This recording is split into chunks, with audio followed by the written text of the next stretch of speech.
What's up, everybody? I'm John Middlekauff. You know what I need you to do.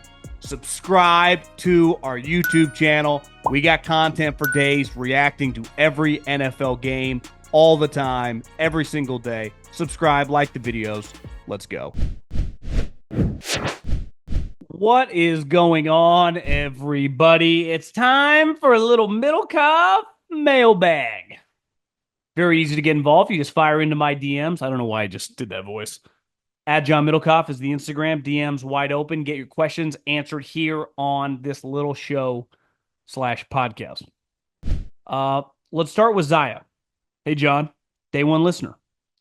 Just heard your take on Purdy and the upcoming negotiation and could not disagree more. You asked who the 49ers would be bidding against and mentioned you don't think he'd have a strong market if he was available. Purdy doesn't have a great arm. But if that's his only red flag, I can't understand why you think he's not worthy of the same deals Goff and Dak are signing. In terms of market, half the league runs the Shanahan offense. Purdy has elite instincts, is a good decision maker, and has executed that style on offense so effectively that he's led a team to 2 straight conference championship games. I would disagree he's led a team to 2 straight conference championship games. 2 years ago, the defense / offensive weaponry did his rookie year. And 2 years ago, I would say it was a pretty complete effort. Defensively, Christian McCaffrey was having a borderline historic season.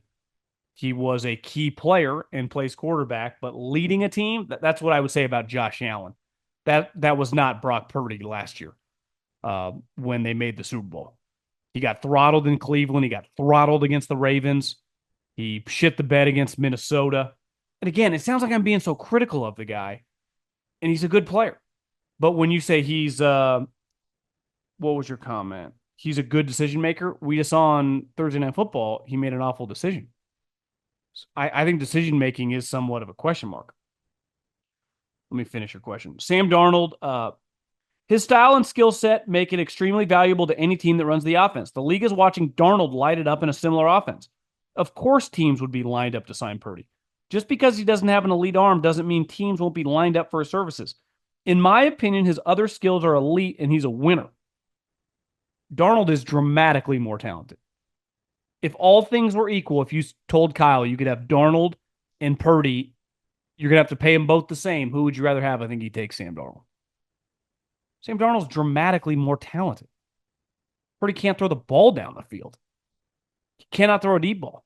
And it's like pretty evident, which again, they've got by when their team was fully healthy, but that's not the way the NFL is.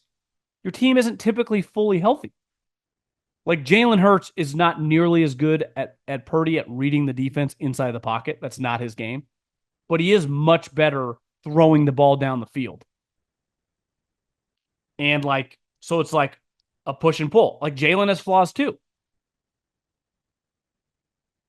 I don't know why I brought him up to argue, but I think Jalen would have had a bigger market if he was just like, let's just go over Purdy's market. Purdy's available. Someone trading a first-round pick. Would the Raiders trade a first-round pick for him?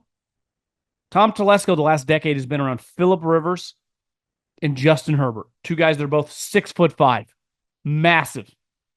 Doubtful. The New York Giants, Purdy struggles in bad weather, are gonna sign him. The New York Giants, who play Washington, Philly, and themselves outside in cold weather. Don't see that one. I just don't see him having a big market. I really don't. Honestly, Sam Darnold's market's more like $80, $90 million probably total. So this notion that I got to give Purdy $200 million is fucking insane. That's just bad business. And the number one way I think anyone can have a normal conversation when it comes to quarterbacks is simply go, most of us, maybe some of you are in the government or whatever, I'd say most people listening here have a private sector job. So deal with transactions in some form or fashion. Would you just go, is this, and obviously, depending on your industry, the numbers are way different. Most human beings, unless you're on like Wall Street, right, are not dealing with $200 million for an individual. Very rare, clearly. I'm not saying it's very relatable. But you can make the statement, is this good or bad business? Is giving Brock Purdy $200 million guaranteed good business? How could anyone say that's good business? How could anyone say that? It's simply not, because we knew it when Dak signed for $200 million. You're like, that seems crazy. We knew it when Trevor Lawrence signed for. I was like, that is insane. Tua got less than that, like 160, 170, and we all thought that was the most insane contract we've ever seen. Jared Goff's just a better thrower of the football than Purdy. Jared Goff was also the number 1 overall pick for a reason. Purdy gets a lot of balls batted down. Why he's small? Again, I'm just being critical because we're talking huge numbers. Why I'm starting on my team for $1 million. Why I'm starting on my team for $20 million. Once we start getting $40, $50 million, I'm sorry, I got to fucking pause. Like, we got to have a conversation. I just think that we got to be careful about the way this is discussed, because here's another person. I was listening to you and Colin yesterday, and you mentioned that Purdy wouldn't have a market. But you don't think that it's a bad quarterback free, that this bad quarterback free agent market and the draft is going to work in his favor. Raiders, Colts, Seattle, Saints, Giants, Jets, Titans all need quarterbacks desperately. The Cardinals, Jags, or a few other teams have quarterbacks they would probably trade for him if they could. Even if you think he's the 15th best quarterback in the league at his worst, that means there are still a few teams that would sell their few firstborns for stability at the position. Free agents are Darnold, who, unless you have Justin Jefferson, hasn't looked good, Justin Fields, Mac Jones, etc. I think Brock Purdy has the leverage not only because of his accomplishments versus other quarterbacks who got paid, but because finding better isn't easy as people think. Plus, the roster is old. I'm not acting like getting rid of Purdy, it's easy to find his replacement. I'm just saying, okay, you're at a fork in the road. Kinda, not really. He's got another year remaining on his contract. So it's like, okay, we got to entertain everything, right? It's like, here's what we're offering you. 4 years, 140. We'll guarantee 90. And if his agent laughs at you, you go, okay. Like Brandon Ayuk, entertain a trade. See what you can get out there. The Niners like some of the trades. Here's a Amari Cooper in a second. The Patriots were offering like a second and a third and offering him a bunch of money. You were telling me the teams would be lined up to give you like a first and second round pick and pay Brock Purdy $150, $180 million guaranteed. I think that is fucking insane. And I understand desperate. You think teams would be willing to trade multiple high picks and break him off? You put Micah Parsons on the open market, you're getting 2 1s and a 2, and someone's giving him $120 million guaranteed. So fast your fucking head would spin. You put Brock Purdy on the open market tomorrow, I'm not saying nobody would want him and people wouldn't inquire. I think you would be stunned what the value for him is. Because again, it's twofold. You got to trade him and pay him. So it's like, hey, we want at minimum, let's say 2 1s. You think any team in the league, all those teams you list off, the Raiders, the Titans, all these teams are drafting in the top 10, are going to give you one of their top 10 picks for Brock Purdy? Honestly, do you think that? Because we're not watching the same league. That does not happen. It just doesn't. It's like, yeah, he had success with a very successful team. We've seen him have a team that had a bunch of injuries, and it just has not looked remotely close. And again, it feels like I'm going Nick Wright or Colin hating on the guy. I'm not. I'm just having a real conversation because we're talking big boy money now. You know who the Vikings feel good about? Like, what do you need, Justin? Here's your money. What do you need, CD? What do you need, Bosa? What do you need, TJ Watt? And those conversations get ugly.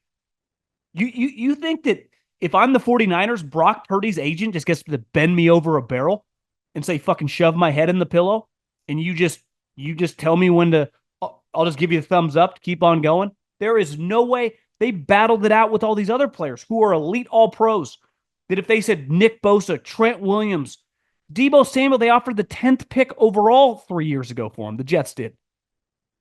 I just don't see any of these things remotely close happening. I feel like I'm pivoting now because it's so crazy. Like teams, I don't see it. I do not see it. I follow this league closely enough. I'm not saying teams wouldn't be interested. And I'm not saying teams wouldn't give him like, hey, we'll give you our first round pick and give him $100 million. 49ers want to give him $100 million guaranteed. I'd do that. But if you think, and listen, I get where he's coming from.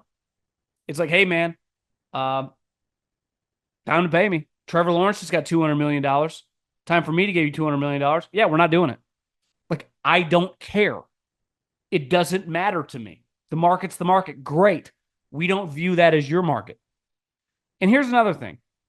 Brock Purdy currently is making millions of dollars off the field. And a lot of people will say, well, that has nothing to do with the team. Bullshit, it doesn't. Because when you're the quarterback like Dak Prescott or Brock Purdy, you're with one of the biggest brands in the league. So you make dramatically more money when that team is good and you are the quarterback because of the brand of the Cowboys or the 49ers. Now, Dak has never sniffed taking a discount. And look what that has currently done to the team. They are in shambles. They might have to trade Micah Parsons. Brock Purdy is on commercials with John Deere Ariat. Do you think he's getting those commercials if he's the starting quarterback for the Jags or the Miami Dolphins or some of these franchise, the Titans? There's not a chance in hell. But he's the 49ers quarterback, and he inherited a team that was absolutely loaded, and he did a really good job. And he was a winning player. But I also watched him against some of the best defense over the last couple of years get throttled. And on Thursday night, with the game, the season on the line, to make that decision in that spot, even if the Niners would have lost, to not, like, you were in field goal range, dump it off, live to fight another down, to just hand the ball back to the Rams, who then never handed it back to you. I just don't know how you forget that moment. And listen, as you know, I'm a sucker for elite talent, and I've made an exception for Brock Purdy. But, like, I'm watching Jordan Love last night, and I know the Packers lost to the 49ers last year. There is under no scenario in any world that unless Brock Purdy would just make $1 million in perpetuity, that I would take Brock Purdy on a second contract over Jordan Love on a second contract. They are in different universes when it comes to talent. Because arm strength matters. Because making explosive plays down the field matters. Why do you think Josh Allen is lapping the league right now? Because at any moment he can let that thing rip and hit a guy in stride 30, 40 yards. And then on some of the shorter throws, he can get it between tight windows. Purdy, everything has to be timed perfectly. And sometimes he runs around, which is a good quality, but sometimes he does it when he doesn't even need to do it. And some of it is like Kyle refuses to draft offensive linemen high, so their offensive line sucks. A lot of variables. I feel like I'm being a huge Purdy hater. I'm pro Purdy at like $25 million a year. Like, if you're talking $50 million a year, I'm simply out. I am out. I mean, I don't know what to tell you. And if he's not going to take a discount, listen, this is what business is for. That's fair to have his stance. He thinks he's valuable. We'll find out. I don't see how, if you own the 49ers, you're not having a serious conversation with Kyle. Like, this, we can't do. I'm not here to meddle, Kyle. We have let you guys do everything. But I don't think this is smart. If anything, let's make him play it out. What's he going to do? Sit out the season? Again, I truly believe his market value is nowhere near what the last couple DMs have said. Because one, obviously the 49ers aren't just giving him away. Let's just say, hey, 2 1s. Like I said with Ayuk, someone give us a first-round pick, and we'll trade him. No one would. No one would give Brandon Ayuk a first-round pick. The best offer they had was a second in Amari Cooper, which was good. And you know what the Niners said? Okay, we'll drive you to the airport. And Brandon's like, no, I'm not going to the Browns. Right? You're just telling me that the 49ers, let's just say they said a 1 and 2 twos. A 1 and 2 twos. Let's just hypothetically say that they would trade Purdy, which why would you give away your quarterback for draft picks when you don't have another quarterback? Let's just say, do you think someone would just give them that for Brock Purdy? But that's not it. Then you got to pay him. I think teams would gladly do it for Micah Parsons. It's the most wonderful time of year for getting in on all the hoops, football, and hockey action at the DraftKings Sportsbook. It's the season of giving, and we're being gifted college football and basketball, pro football and basketball, and pro hockey too, almost 24/7. So many games every day, so many opportunities to place your first bet. Try betting on something simple. like picking a team to win. Go to DraftKings Sportsbook app and place your bet. And here's a gift for all new customers. Bet $5 to get $150 in bonus bets if your bet wins. Download the DraftKings Sportsbook app and use the code JOHN. That's code JOHN for new customers to get $150 in bonus bets if your first bet wins. When you bet, just $5. Happy holidays from DraftKings. The crown is yours. Hey, brother, a little late to this one. But like most people said and thought, it's obvious there needed to be a reseeding in the first round. This is college. And having strict limits of who can have a first-round bye. Boise State had a great season, but it's not like they were killing teams in the Mountain West, and bringing Oregon loss as a benefit for them doesn't mean anything because Oregon looked like shit the first couple weeks of the season. I agree. And having years of the portal open now, why the hell is it opening before the postseason is over? Like, this is why, if you want bowl games to still matter and the schedule needs to be fixed, if not, then expand the playoff to 24 teams and construct it with the NFL and FCS playoff mix be as well. Love to hear more of your thoughts on this. I think it's tough because obviously the portal opens and you have some of these guys leaving teams that are in the playoffs. There was a story, I'm recording this Monday, this part before the Monday Night Football games, but I saw yesterday that the Penn State backup quarterback who played this year, remember, I think it was Wisconsin, Aller got hurt, Bo, I don't want to screw up his last name, came into the game, helped them win the game, ran around, made some plays, is the backup quarterback for Penn State. On Sunday during the NFL games, it was announced he's going into the transfer portal. And everyone's like, this is insane. This is what's wrong with college football. My first response was, in his statement was essentially like, after meeting with my coaches and family, I've come to this decision. When they say that, do you know what he's told? You're not going to be the starter here next year. And then it comes out today that Drew Aller's coming back. Clearly, they corralled NIL money, and Drew Aller's going to come back to school. Well, if you want to get with Belichick or you name a team, getting in the transfer portal right now is really important. So I don't know an easy fix, but it is weird to see guys quitting on their team. But this is what all this is. This is all one big transaction. And once it just becomes a transaction, it's easier to remove the emotion. I'm very unemotional about this. It's why I can be very pro Brock Purdy and go, the finances here, this is a business. This is not fucking fantasy high school sports here. Don't add up. They do not make sense. Just like when I see a guy hit the transfer portal on a playoff team and you go, well, he's the backup. Like, well, yeah, the coaches told him, like, hey, kid, you're probably not going to play here next year either. I love it. Like, well, they had the chance to play. He's a backup. Who cares? People get, I think one thing doing this for as long as I have, I'm just less emotional about some of the things that I feel like the fans are very emotional about. And transfer portal is definitely one of those. You know, I from a business standpoint, I would agree that in not many industries can you just come and go as you please. Like in the business there in football or sports, once you get to professional sports, you are usually under contract, right? If you have a 1-year contract or a 2-year contract or a 3-year contract, it dictates your status, right? I had a couple-year contract I signed with the volume. Like I can't just pick up and leave unless I want to just do my own thing. I can't just go to another network because they offer me quadruple what I'm making or something. That's how most of us work. You know, you're under some confines of a contractual structure. Now, you could argue contracts are meant to be broken. That's where lawyers come in, and sure. But like at any moment, I can just quit and leave. Like I'm in agreement. There has to be some sort of fix. But I also don't freak out when guys just leave. And maybe I'm numb to it because coaches have left forever. So it's like, I think the faster you just become, love the game and love your team, but you got to be kind of unemotional to the player. Like most of these guys, unless they're an all-time great player or like some All-American, you're going to have a max like 2 years. Like you're not going to have many players for like 5 years. Like those days are done. Obviously in the NFL, for the majority of players, they kind of come and go. As someone who was in the industry, what do you think makes the team in RK look worse?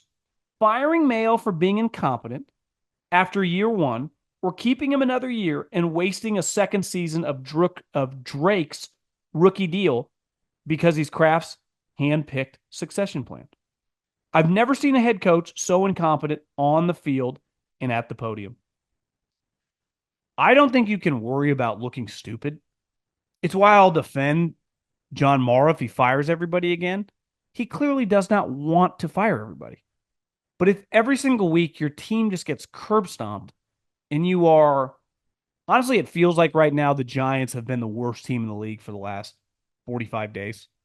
I mean, they have been really, really bad. I know the Panthers just look shitty, but they have been playing very, very hard. Hell, the Jags are in a lot of these games. The Titans, I mean, their quarterback is so terrible, and their coaching staff had nothing to do with Will Levis. The GM threw that on them. But I think when you look at the Patriots, like, you tried to do the right thing. You had this guy who was a team captain that then Belichick hired, and everyone liked him, and you're like, we think this guy can be the next head coach. And you fall in love with the guy that you knew as a player. Then as assistant coach, it kind of gets weird once he's named that. And it's just been a disaster this year.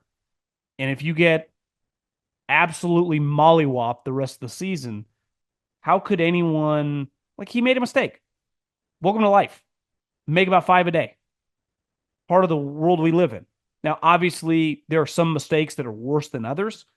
And hiring the wrong head coach is a pretty big problem and can be a pretty big setback. But I think where it becomes more detrimental to the long-term growth of a franchise is like when you hold on another year. Like, let's just see this thing play out. Let's just see how it goes. And you're like, not sure that's a good idea. Would the Chargers have been better off firing Brandon Staley after he lost to the Jags on that Saturday night, that playoff game, instead of running it back the following year and having them win 5 games? Because if you remember, Jim Harbaugh was ready to play ball because he was interviewing with Minnesota. He ended up not taking the job. O'Connell did, but he was ready 2 years ago. I'm curious how you can really evaluate running backs. In my opinion, it is so incredibly dependent on the offensive line and scheme. Any running back could thrive in certain situations and fail in others. Keel and Peele comedy show used to do some football skips. And I always wanted them to do one where in a game, one team had Adrian Peterson in peak physical shape as their running back, and the other had a 7-year-old girl. When they do a handoff to the young girl, the C's part and everyone makes a great block, the gaps are 10 feet wide, and she runs it in for a touchdown. The announcer says, wow, she really sees the field well. You can tell she really has been working hard in the offseason. Then the other team gets the ball, hands it off to Peterson, and 10 guys immediately in his face and just destroy him. The announcers, he has just been really disappointing this season. Clearly something going on with him. Well, you can evaluate physical skills, right? Speed, strength, ability to break tackles, contact balance when you're hit. Do you lose your feet? Do you hang up? How you catch the ball out of the backfield, how you pass protect. There are skills, whether you're on a great team or a bad team, you can evaluate immediately. And then regardless of the team, whether you have a good offensive line or a bad offensive line, I can judge your vision. And like Saquon's had great vision since he was in college. So even when you were watching with the Giants, his vision was elite. You know, the Frank Gores of the world, Jonathan Taylor. You know, Saquon has elite speed, but like Jonathan Taylor, Frank Gore is a good example because he wasn't super fast. I'm trying to think guys, I think when you watch, I think Montgomery has really good vision. Christian McCaffrey, you can watch Alvin Kamara. You can just watch a guy's skill, and everyone's skill set's a little different. You know, Derrick Henry doesn't have much ability to. He's not super fluid in terms of his hip movement. So he's not like Shady McCoy. If you're just one-on-one with him in the hole, he's not going to juke you out. But he has excellent feet, and he's a very patient runner, and then he can get really fast immediately. So if he kind of slows you down, he can use his feet to get lateral and get around you. And, guys like Shady McCoy, I'm trying to think if there's a super elusive back in the league right now. Christian McCaffrey's got pretty good jukes. Jacobs is kind of like he's got good juice, but he's also a power back. I think it's pretty easy to evaluate running backs. Obviously, their production a lot of the time is based on the skill around them, the play caller, the offensive line. But like you can tell immediately when there are backs, they're like, this guy's made for his own running scheme, and they would not be a good in some other schemes. Because zone running schemes, a guy can be kind of stiff and not be able to juke you, but he can be one cut downhill and work. The dude for the 49ers, Garendo, like he's not going to have a repertoire of moves, but he runs a 4-3 and he can one cut and he gets downhill and he goes. Christian McCaffrey could play in any scheme. Alvin Kamara could play in any scheme. I think Josh Jacobs, Saquon Barkley, like those guys can play in any scheme. I think Josh Jacobs is a really good player. Is there any more indefensible or embarrassing move than dropping a football right before you score? I cannot imagine facing my team or coach after giving away a sure touchdown, but this seems to happen once a month between college and pro. How does this keep happening? Listen, no one that talks about football, unless you're a running back or like a skill guy, it feels like it's mainly happened to running backs and occasionally to wide receivers. I don't have, what am I even supposed to say? Clearly, after it happened once or twice over the last couple of years, you would think once a month minimum, there is like a period in the team meeting or definitely the offensive meeting with the offensive coordinator, where we just spend 5 minutes on highlights. My thing would be you hold the ball, through the end of the end zone. I might have a thing like you run through the end zone. Like I want to see you if you can. Obviously some plays, it only happens on breakaway plays. It's not typically happening on plays where you're like hauling ass to the pylon trying to beat the guy there. So it happens on plays like Jonathan Taylor where it's just him in the end zone. I would have a rule in that situation where it's you versus the end zone. We run through the end zone. If you want to do a dance or do anything at the end, fine. But we run to the other white. So we run an extra 10 yards. Get a little cardio in. That would be my rule. But I can't even begin to explain like why guys are dropping the ball. Would like to remain anonymous. No problem here, buddy. My question is, why does the media always give Daboll a pass and say he's a good coach when he's never beaten the Cowboys? No matter how bad the roster has been, he should have at least beaten them once by now.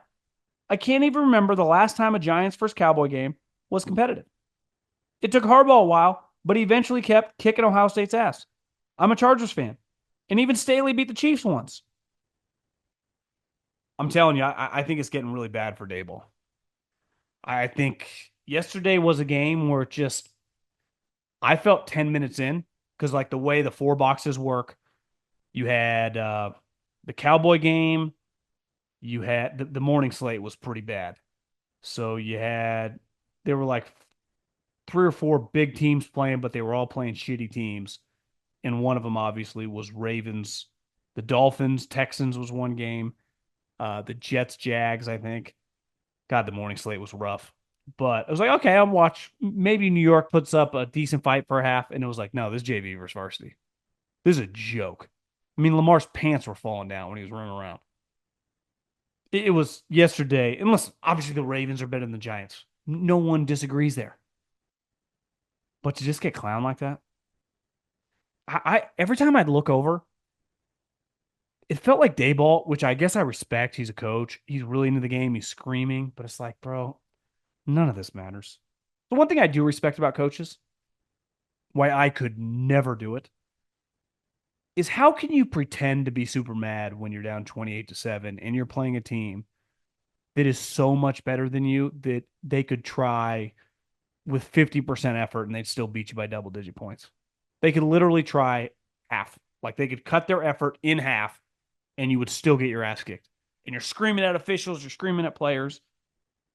How can you mentally do that? I get if you're a coach and your team's competitive or you're trying to build, like this year 3, your team's going backwards. You just got to be a bad frame of mind. Huge fan of the show. Question for the mailbag. I know you don't usually answer questions like this on the mailbag, but I'm just curious. I am currently a college student majoring in sports media and journalism. I'm just wondering if you have any advice for people wanting to get into the industry. The mailbag is wide open to any question. Advice, life observations, football questions. The mailbag is a free for all. We do not put any sort of requirement on the mailbag. My advice would be how would I put this? I don't know exactly what you are trying to focus in under that theme of being a media member slash journalist. I would say making money writing moving forward is going to be very, very difficult. The money behind the written word diminishes by the day. So to learn how to either talk or, YouTube, be on camera or whatever, your version of the written word is where there's financially support behind it. And the great part is, I was just driving Maria's mom. She has the same birthday as Maria and came out for the weekend. And we were talking, her grandma, well, her mom and Maria's grandma is 93 years old. I was like, God, she's born in 1930. Think how long she's, the things she's seen, right? World War II, Vietnam, presidential assassinations, recessions, booms, seen it all. 9/11. Her whole life, like, and we were just talking, like, she said to her the other day, there's driverless cars.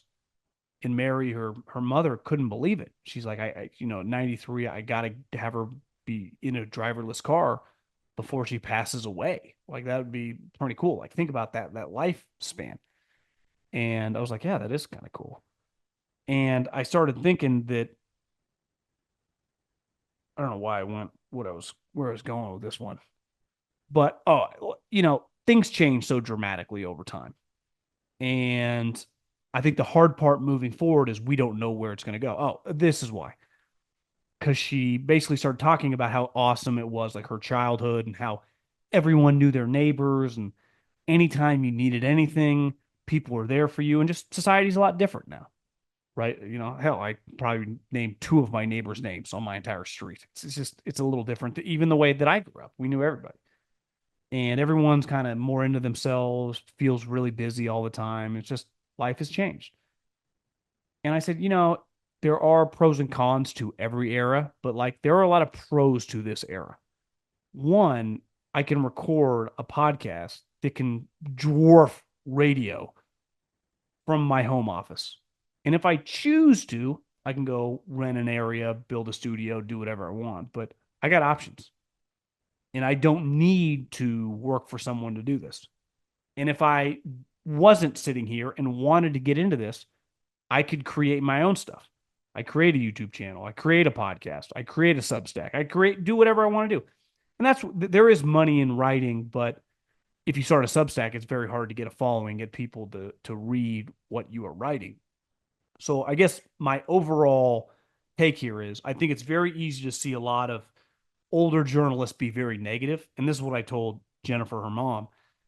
It's like, I think it's always easy to take the negative or pessimistic stance of like, yeah, this today, there's so many things going against us in 2025. I choose to go, there's a lot of shit going for us. And I would say the optimistical is not a word. The people with the optimistic viewpoint of look at all the opportunity here, because you can choose two paths. And I think if you look at a lot of big J's, they'll be very negative about everything. It's like, well, yeah, you got no fucking chance if that's going to be your mindset. Good luck. You're going to get lapped by everyone who is, I don't want to say bright eyed and bushy tailed, but just is positive and attacks it. And this stuff didn't exist when I was in college. There was no such thing as YouTube. Hell, I don't even remember. I never listened to a podcast in college.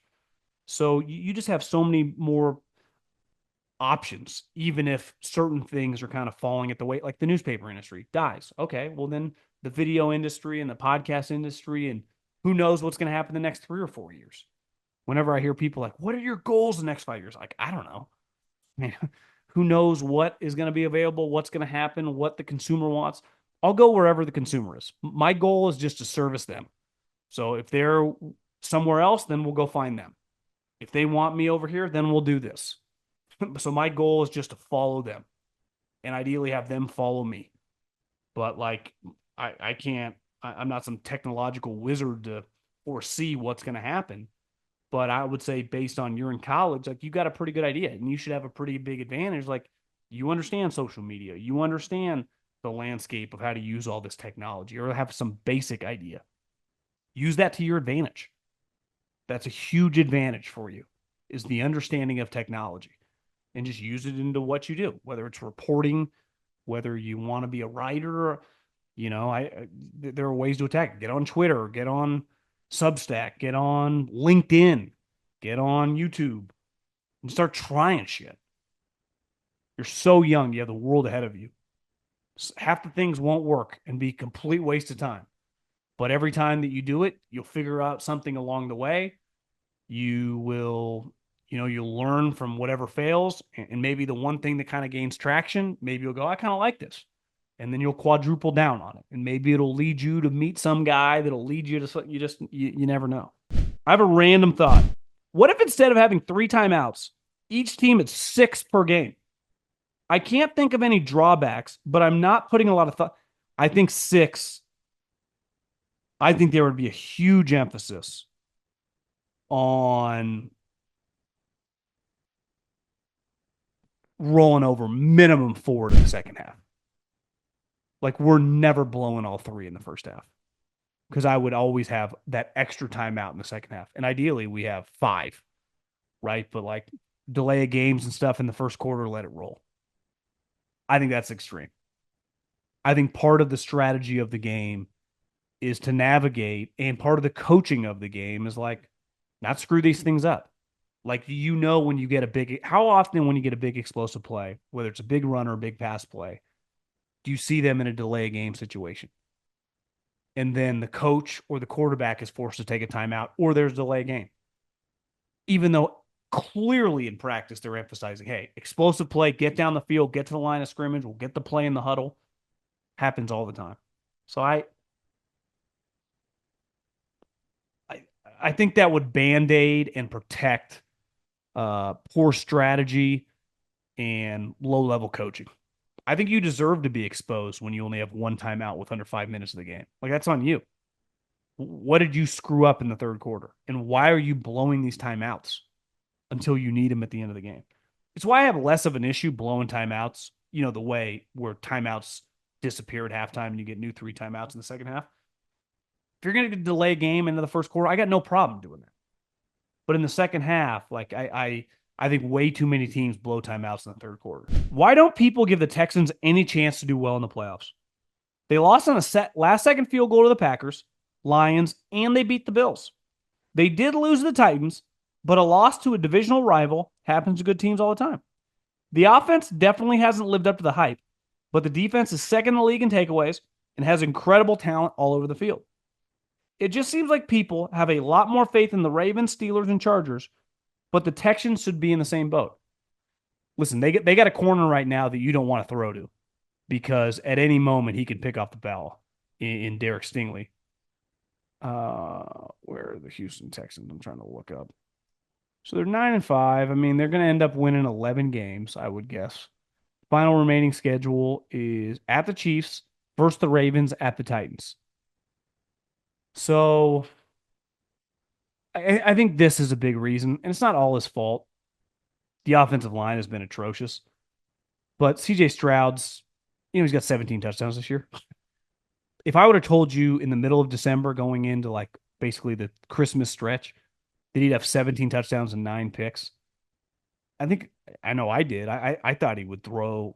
If you said over under Stroud touchdowns this year, I would have put it like 30. What did he throw last year? Like 28? Obviously, the big issue with Stroud. I think it's very difficult for, people that legitimately follow football and have like a educated opinion. When your offensive line is a major red flag, it becomes very difficult in big games. They've given up 45 sacks. 45. 5 sacks. I mean, they're on pace for, let's say they end up with 10 more over the last 3 games. So 55 divided by 17. I mean, that's over 3 sacks a game. That's hard, man. It really is. Mixon's been good for them. You're right. Defensively, they're really physical. They're well coached. They have star corner. They have a feisty defensive line. Um, I mean, they got 2 guys. They're going to be Daniel Hunter's going to end up with or Daniil Hunter, 15-ish sacks. Will Anderson's going to end up with 12, 13 sacks. So they got 2 guys that can rush the passer. I feel like what's his name, Petrie, the I think he's a safety. I love that guy. I just feel like he fucking crushes people. Stingley has 17 PBUs, and he's got 5 picks. Bullock has 5 picks. Lassiter has 3 picks. Jimmy Ward's got a couple picks. I mean, they got their defensive backfield's good, and if you got a good defensive back, like their defense is legit. If you just gave that defense to the Ravens, like that level of pass defense to the Ravens, like or the Bills, you'd be like lock Super Bowl. It's just their offense has struggled. And the offense has mainly struggled because it feels like their guards and center get smoked. And CJ just gets crumbled. 3+ sacks on average a game. Pretty rough. Even watching the game against who they just played, the Dolphins, I felt like he was getting hit a lot in that game too. I just don't know how often you can play these teams. Like, how many times he gets sacked? He got sacked 4 times in that game. And this is just the basic stats. So if he got sacked 4 times, how many times was he pressured? I feel like he's under duress constantly. I'm not trying to make excuses for the guy, but holy moly, he gets sacked a lot. I mean, CJ's a decent athlete. Tua's a worse athlete, plays an awful offensive line, was only sacked 3 times in the game. But yeah, man. Houston's gonna be tough out. I will agree with that. Appreciate everyone listening. Talk to you guys soon.